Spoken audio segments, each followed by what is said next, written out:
This was a Brassica bed. You guys know that there was Brussels sprouts in here, there was cabbage in here, and it's all been ripped out because it's all heavily diseased, dead, and done. This year's not my year for Brassica because this is not my only bed that went to absolute garbage. There also is a whole kohlrabi bed that went to hot garbage as well. Also just disease and grossness. Now that's what I get for trying to grow any sort of Brassica species actually in Saskatchewan, because our most famous crop outside of wheat and flax and barley is actually canola. We have a plethora of problems that actually translate over into our gardens, whether it's actual bugs, disease, you name it. So today's video, I thought, what better time than to do every single possible Brassica issue you can end up with and how to diagnose, treat, avoid, etc. and so forth.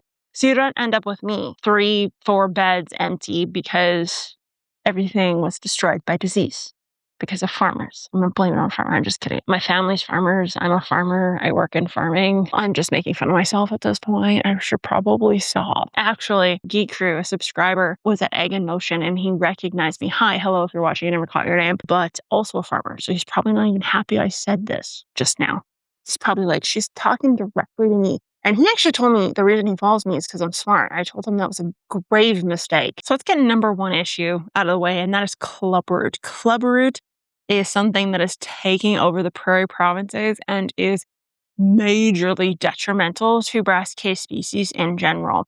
Put into perspective, if you end up with this in your field as a canola grower, you are hooped, for lack of a better term. When I worked at Bayer, I probably shouldn't have just said that. When I worked at a company that had research fields that had a lot of canola type research going on, you had to physically drive your truck through a disinfectant. Or if you're working in like the field on your feet, you would have to actually put your feet in a disinfectant and then put like these rubber booties over top of your feet because they were so scared of clubroot getting into their research fields because of how detrimental it is to anything canola. So clubroot is number one. If you get it, good luck. Have a great time. Never try to grow brassicas again. I wish I was joking, but I am relatively serious. It overwinters in the soil and it is absolute nightmare fuel. If a lot of you have this, I will do a video on it, but needless to say, if you have it, good luck. The next one is actually cabbage root maggot, and it does not just affect cabbage, it affects all brassica species.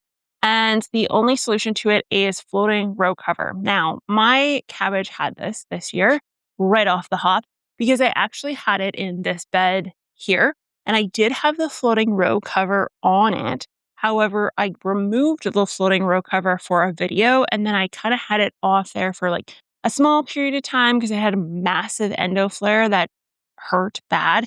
So I wasn't too keen on like bending over stuff and to try to put this netting back up. Regardless of that, the root maggots came in.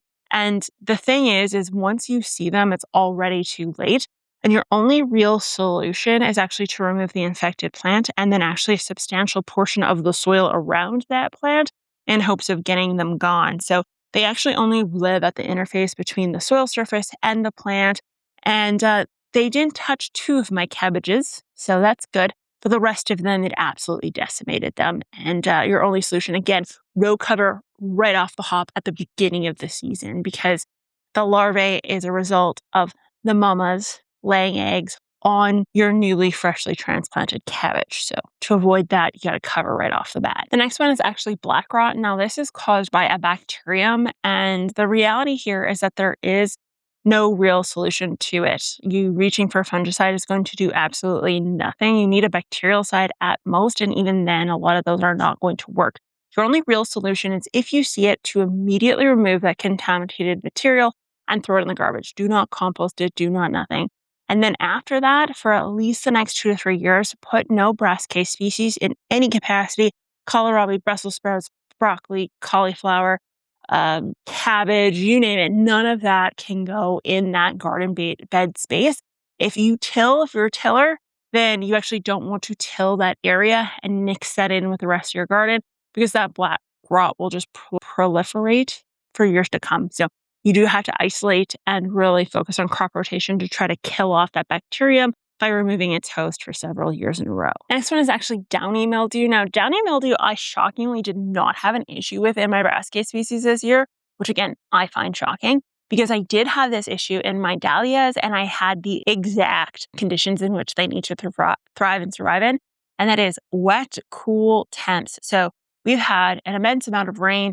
It does not seem to end. It is cloudy and rainy looking again. Sometimes the sun peeks out and gets nice and warm, but otherwise it's wonderfully chilly, so I have a jacket on. But that cold temp combined with that humidity, generally speaking, results in a downy mildew uptick, which my dahlias were absolutely, dahlias, however you want to pronounce it, were absolutely decimated by that this year.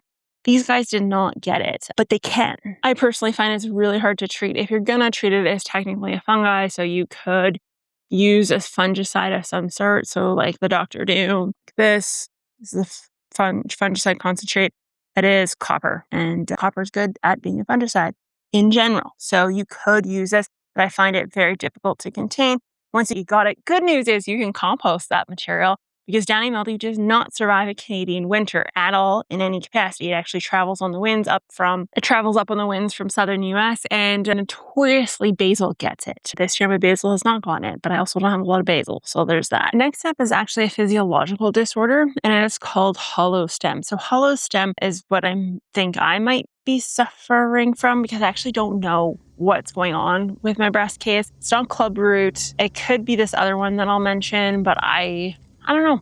It's a hollow stem is what I'm going with because it's kind of a blanket term. So it's this physiological response, meaning the plant has a stem that cracked in some capacity. So the crack can come from excessive growth, so quick excessive growth, changes in watering, so too much water, not enough water. Boron deficiencies can also cause this.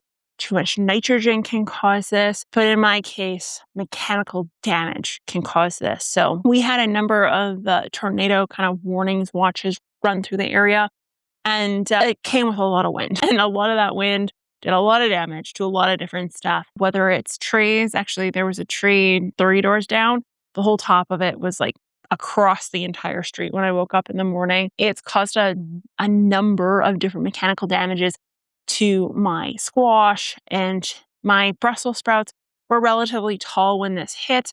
And the entire thing, the netting device kind of collapsed, and I had to quickly run out because it was hailing and I had to throw a whole bunch of blankets over top of the entire area. And I think I snapped some stuff when I did that because the blankets were really heavy out of desperation during a hailstorm.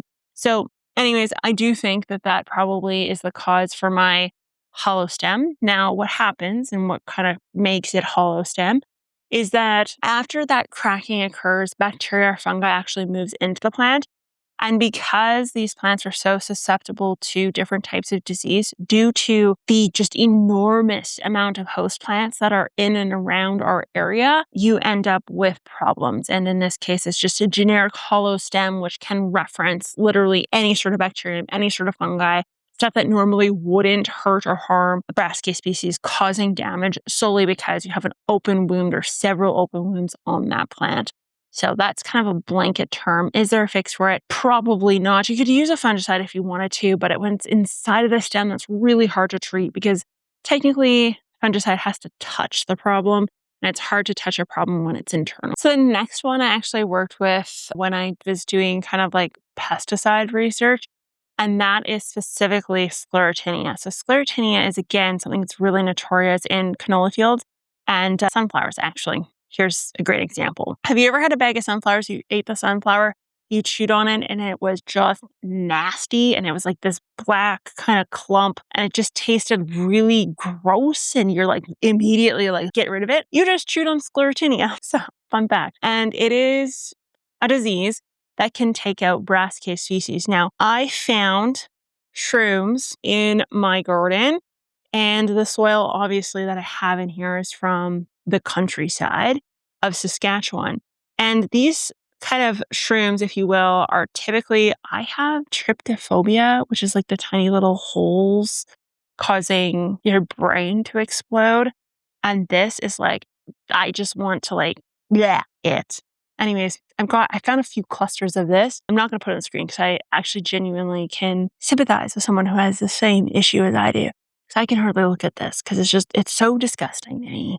Anyways, really hard little holy thing. I can't even. Okay.